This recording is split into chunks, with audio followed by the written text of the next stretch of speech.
শেখ মুজিব একনায়কতন্ত্রের মাধ্যমে বাংলাদেশকে ভারতের হাতে তুলে দেওয়ার পায়তারা করছিল, সেটা বানচাল হয়েছে 75-এ। এগুলো হচ্ছে যে উস্কানি, এগুলো ভারতের উস্কানি। এবং আমি বলবো যে বর্তমান পরিস্থিতিতে আমাদের সীমান্তে যেসব উত্তেজনা সৃষ্টি হয়েছে, আপনি আমাদের মায়ানমার সীমান্তে বলেন এবং আমাদের এই যে রংপুর দিনাজপুর ওদিকের সীমান্তে বলেন, যে কাঁটাতার নিয়ে উত্তেজনা সৃষ্টি হয়েছে, এগুলো আমি বলবো অনেকটা আমি বলবো মানে উদ্দেশ্য প্রণোদিত ভাবে ওরা সৃষ্টি করেছে। একটা গো অ্যাহেড সিগন্যাল দিয়ে আসছিল পূর্বের স্বৈরাচারী সরকার। এই কাঁটাতারের বেড়া, এইটার সম্বন্ধে বাংলাদেশ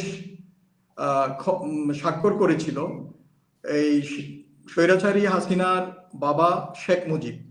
ঢাকা ইউনিভার্সিটিতে আদিবাসী বলা যাবে না, আদিবাসীর কি গ্রাফিটি বই থেকে রিমুভ করছে, অথচ আমি ওই গ্রাফিটিটা দেখলাম, ওখানে ওই গ্রাফিটি লেখা আছে আদিবাসী, হিন্দু, মুসলিম, বৌদ্ধ। ওই পেজটাই সরাইছে। ভারতকে আমরা হয়তো বন্ধু ভাবতে না পারি, এবং ওইটা ওরা প্রমাণ করেছে বাই নাও যে ওরা আমাদের বন্ধু নয়। কারণ আমরাও ছোট দেশ হতে পারি, ছোট রাষ্ট্র হতে পারি, কিন্তু আমরা তো স্বাধীন সার্বভৌম দেশ। বাংলাদেশের জনগণ যে এই ধরনের অ্যাটিটিউড পছন্দ করে না, এটা 71-এ প্রমাণ করেছে, 71-এ প্রমাণ করেছে, 24-ও তা প্রমাণ করেছে। ভারতের বিএসএফ ইচ্ছামতো আমাদের লোকজনকে হত্যা করেছে, কিন্তু 5ই আগস্টের পরে পট পরিবর্তন হওয়ার পরে চিত্র ভিন্ন দেখছি। ভারত সেই আগের যে সাহস বা আগের যে কর্মকাণ্ড চালিয়েছিল বর্ডারে, সেগুলো পারছে না। ইদানিং তারা চেষ্টা করছে বেড়া দিতে, এবং বেড়া আন্তর্জাতিক আইন মানছে না। আপনি ভারতের এই বেড়া দেওয়ার বিষয়টা কিভাবে দেখছেন? আসলে দেখেন, ভারতের সাথে আমাদের এই ধরনের পেন্ডিং অনেক ইস্যু আছে যেগুলো সলভ করা হয়নি। লং পেন্ডিং ইস্যুজ আমাদের পানি সমস্যা নিয়ে, এই সীমান্ত সমস্যা নিয়ে শুরু করে আরো অনেক সমস্যা আছে যেগুলো সমাধান হয়নি। জাস্ট কিন্তু বিগত 15 বছরগুলোতে আপনি যদি বলেন যে বিগত 15 বছরে কেন এই ধরনের কিছু হয়নি, হয়েছে। এখন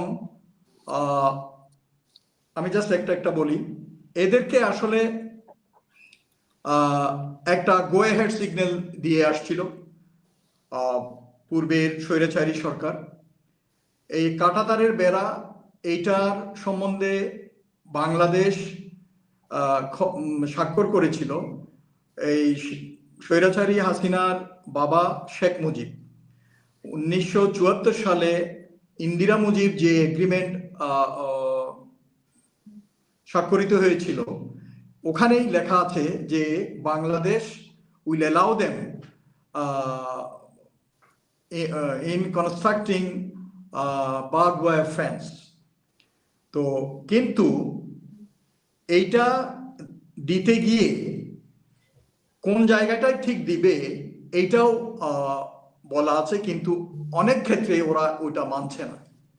এবং বিগত দেখেন 4156 কিলোমিটার আপনার টোটাল ওরা বার্ড ওয়্যার লাগানোর কথা, কিন্তু বাই নাও ওরা অলরেডি 3271 কিলোমিটার হ্যাভ কমপ্লিটেড।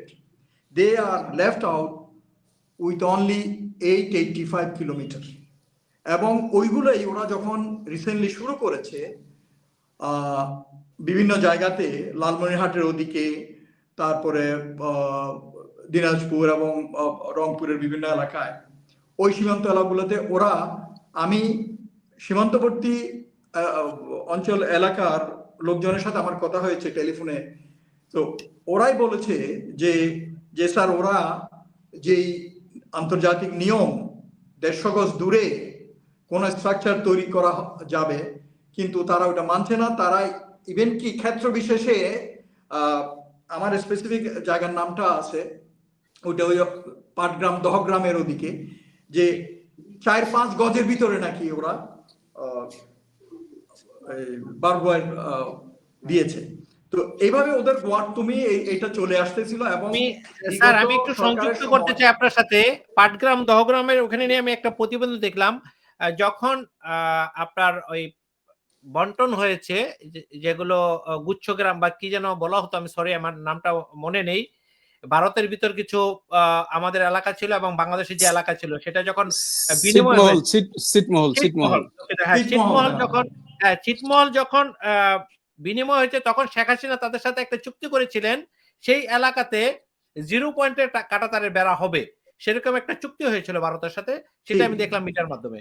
তো যে জিনিসটা বলছিলাম যে বিগত 15 বছরে এদেরকে কোথাও মানা করা হয়নি এবং সেই জন্য ওরা এত তাড়াতাড়ি প্রায় কমপ্লিট করে ফেলেছে, এই প্রায় 3000-এরও বেশি কিলোমিটার। তো এখন যখন ওরা এটা দেওয়ার চেষ্টা করতেছে, তো আমি এটাকে আবার অন্য কিছুর সাথে সংযুক্ত করতে চাই। 5ই আগস্ট আমাদের দেশে এই বৈপ্লবিক পরিবর্তনের পর এবং আমাদের দেশে যে ভারত বিরোধী একটা সেন্টিমেন্ট তীব্র আকার ধারণ করেছে, কারণ ভারতের বিভিন্ন আচরণের জন্য তাদের আমাদের আভ্যন্তরীণ রাজনৈতিক বিষয়ে হস্তক্ষেপ, আমাদের এখানে বিভিন্ন উস্কানিমূলক কর্মকাণ্ড, আমাদের দেশের বিরুদ্ধে, মুসলমানদের বিরুদ্ধে, এই এবং বিভিন্ন কমিউনিটির ভিতরে বিভাজন সৃষ্টি করার জন্য ওরা যেসব কর্মকাণ্ড করে আসছিল, এছাড়াও আমাদের দেশের বর্তমান যে অন্তর্বর্তীকালীন সরকার তাকে ব্যর্থ প্রমাণ করার জন্য তারা একটার পর একটা ঘটনা ঘটিয়ে আসছিল, তারই সূত্র ধারায় তারা আমি বলবো এইটাও তারা শুরু করছে। নাইলে ওরা জানে যে বর্তমান ভারত বাংলাদেশ সম্পর্ক কি এবং দুপাশের জনগণের মানসিক অবস্থা কি। এই অবস্থায় ওরা এটা আবার শুরু করা কাঁটাতারের বেড়া, আমি বলবো যে এটা ওই আগুনে তেল ঢালার মতো। তো একই সাথে আপনি দেখেন আরেকটা ঘটনা, এই যে পার্বত্য চট্টগ্রামের যে বিষয়টি, তো ওই জিনিসটাও ওখানে হয়েছিল এবং ওইটার সূত্র ধরে আবার এই যে ঢাকা ইউনিভার্সিটিতে আদিবাসী বলা যাবে না, আদিবাসীর কি গ্রাফিটি বই থেকে রিমুভ করছে, অথচ আমি ওই গ্রাফিটিটা দেখলাম, ওখানে ওই গ্রাফিটি লেখা আছে আদিবাসী, হিন্দু, মুসলিম, বৌদ্ধ, ওই পেজটাই সরাইছে, স্পেসিফিক্যালি আদিবাসী বলে কোনো কিছু সরাই নাই।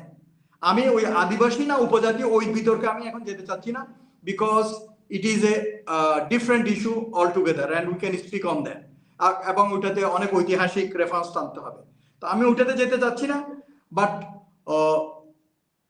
এগুলো হচ্ছে যে উস্কানি, এগুলো ভারতের উস্কানি, এবং আমি বলবো যে বর্তমান পরিস্থিতিতে আমাদের সীমান্তে যেসব উত্তেজনা সৃষ্টি হয়েছে, আপনি আমাদের মায়ানমার সীমান্তে বলেন এবং আমাদের এই যে রংপুর, দিনাজপুর ওদিকের সীমান্তে বলেন, যে কাঁটাতার নিয়ে উত্তেজনা সৃষ্টি হয়েছে, এগুলো আমি বলবো অনেকটা আমি বলবো মানে উদ্দেশ্য প্রণোদিত ভাবে ওরা সৃষ্টি করেছে। তো এইটা এর আগে 2বার ডিজি লেভেল মিটিং ডেট ঠিক হওয়ার পরেও এটা ক্যান্সেল হয়েছে, বাট এখন শোনা যাচ্ছে যে ফেব্রুয়ারির 16 তারিখ দিল্লিতে ডিজি লেভেলে একটা মিটিং হওয়ার কথা। তো যদি তা হয়, বিএসএফ, বাংলাদেশ বর্ডার গার্ড, এরা উচ্চ পর্যায়ের মিটিংয়ে এই জিনিসগুলো